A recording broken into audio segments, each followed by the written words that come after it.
Out of all the Game Boy Mega Man games, fans overwhelmingly agree that Mega Man V is the one you should play. It stands out from anything that Mega Man has done before. Capcom gave the nod to Minakuchi Engineering to develop one final Game Boy Mega Man game, and they flexed their creativity once again. What's better than ending a game in space? Spending the whole game in space, obviously. Okay, the first part is still on Earth, but instead of Wily reviving old robot masters like he did in the other Game Boy games, Earth is invaded by robots from outer space. I appreciate moving away from old robot masters, and this direction makes sense considering all 4 previous Game Boy games ended up in space. The first robot introduces himself during the opening cutscene, and his name is Terra.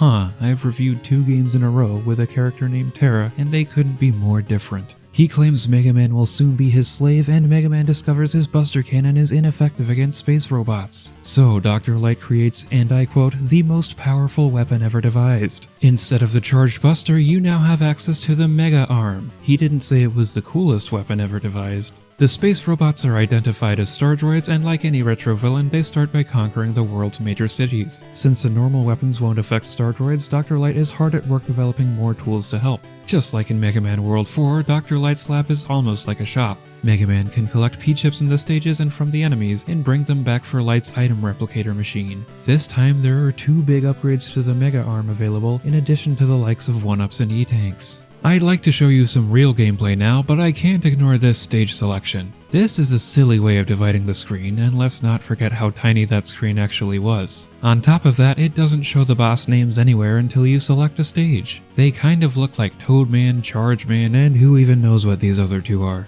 Even moving the cursor from one stage to another doesn't feel right. Bad interfaces can be unreasonably annoying. Anyway, let's look at some stages. Oh, this star droid is Mercury? That's interesting, it doesn't use the generic naming conventions of Wily's Robot Masters. Looks like it's a factory stage with conveyors used as a primary gimmick. They sneakily change direction every so often, which could catch you out, especially if you're dealing with the blocks falling from above. This stage was my true first impression of the game, and it's a solid place to begin. The graphics are about as detailed as you can get on the Game Boy, which is what I've come to expect with Minakuchi's games. It controls the same as their other games too, which is oddly floaty, but everything is designed to fit with this movement. What's new, however, is the music. The team at Minakuchi Engineering were big fans of the Mega Man series before their opportunity to work on these games, and their passion always showed in their final products. Previous games included a few original songs, whereas composer Koji Murata was tasked with creating an all-new soundtrack for Mega Man World 5. This music tends to be slightly more basic than other soundtracks of the series and doesn't have as full of a sound as the Game Boy could produce. It may have horrible speakers, but I know what its sound chip is capable of. Overall though, Murata did well to replicate the upbeat feeling of Mega music.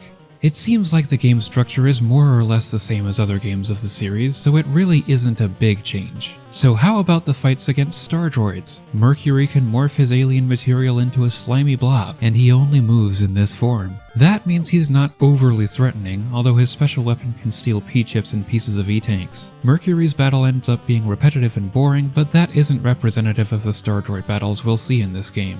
And continuing the Mega Man structure, you inherit a weapon from defeating him. The game demonstrates the weapon's function. Now you have the power of Mercury's Grab Buster, and you can use it to take items from enemies like Mercury took items from you.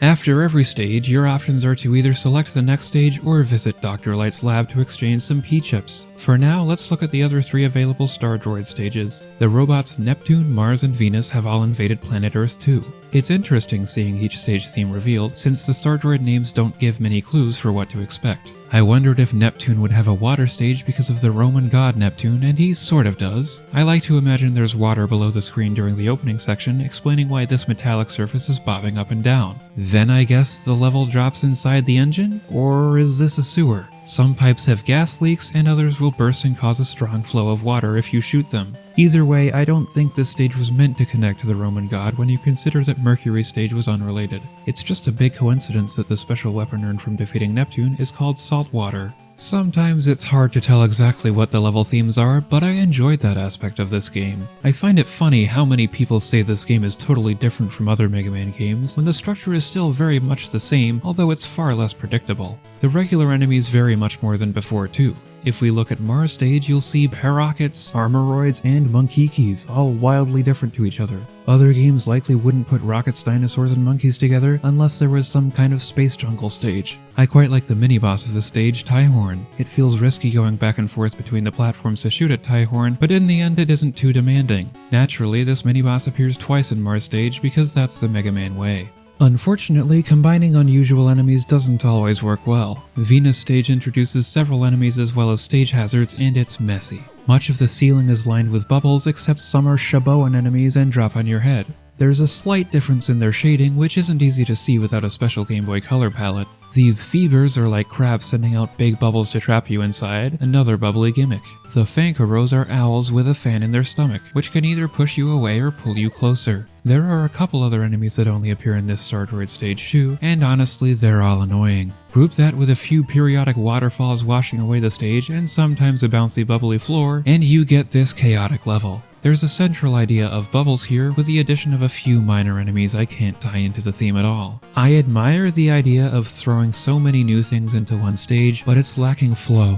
Mega Man stages typically have a feeling of consistency. They introduce a concept at the start of a stage and gradually build on it as the stage goes on. That design was missing for Venus. Luckily, Venus as a boss is very well designed, as all Star Droids largely are. He could jump at varying heights or shoot two different kinds of bubble projectiles. That's what I like about these Star Droid fights compared to most Robot Masters, the variety. It's designed in a way that gives you enough time to react to attacks, but also gives you more to think about. It's even more impressive that this was achieved on such a cramped screen. Venus's fight is a great example, and his special weapon is the Bubble Bomb. It fits with his bubbly theme, and I still can't figure out why he's so bubbly. With all four invading Star Droids defeated, it's time for an interlude. Terra appears in the middle of the stage select screen, but it isn't time to fight yet. He instead brings in... oh no. Oh no, actually, this isn't so bad. The boss Terra calls Dark Moon is instead known as the Yellow Devil by series fans. He may bring back nightmares from the very first Mega Man game, but this is by far the best iteration of this battle. I'd even call it good.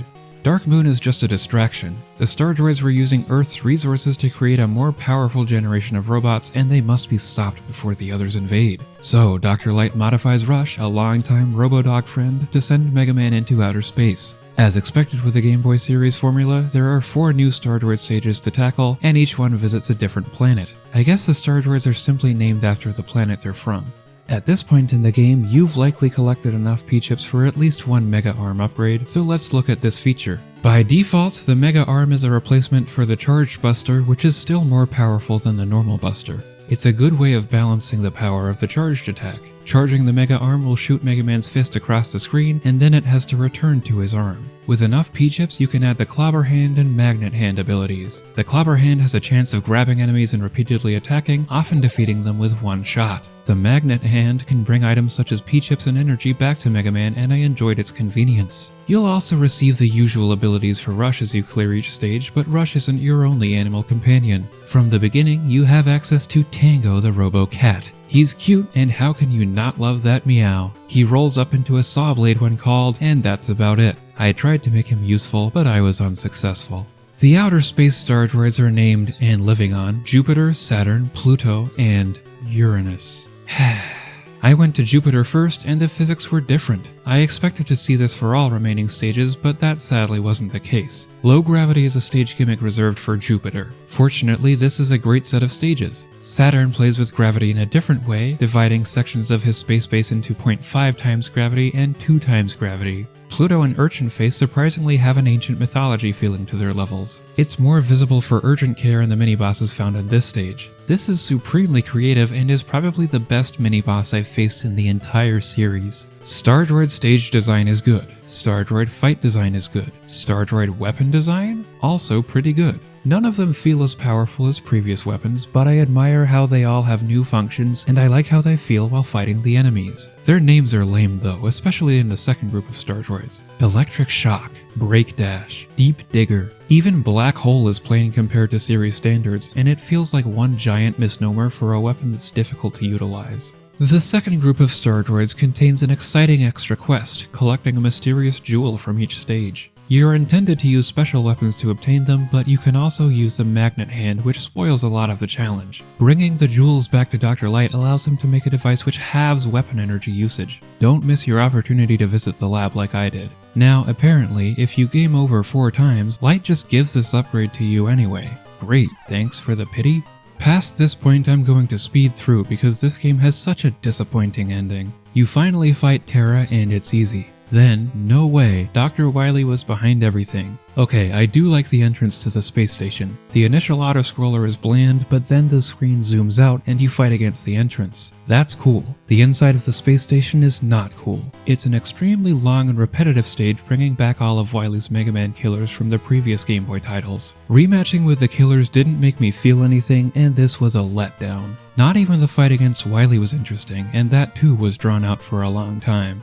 Thankfully, there was something to redeem the endgame. Wily has found the ancient weapon Sunstar and wakes it up. Yes, it's another space robot, but Sunstar isn't ready to obey and attacks Wily first. Then we get a real final battle. Now this is what I'm talking about. This was totally missing from Wily's space station and brings the game to a satisfying end. Sunstar feels very dangerous and frequently changes things up. It's overwhelming at times, but I'm fine with that because it's the final boss. I can see why this game is so memorable. Perhaps it isn't as different as everyone says it is when you look at the structure, but the main game's quality is improved alongside the newly introduced robots. It's unfortunate that the end of the game was so poor because I don't even think this is the best Game Boy title. It's still good though. Now, like most games for the tiny handheld system, it suffers from lag and slowdown. You can't avoid it with this game, although it doesn't appear as often as in other mini Mega Mans. Regardless, if you want to get into Mega Man games but have trouble with telling them apart, I still think you should try this one. I appreciate Minakuchi Engineering's journey to get to this point and the world they built in this game, even if it didn't stick the landing. Therefore, my final score for Game Boy Mega Man 5 will be 7.7 out of 10.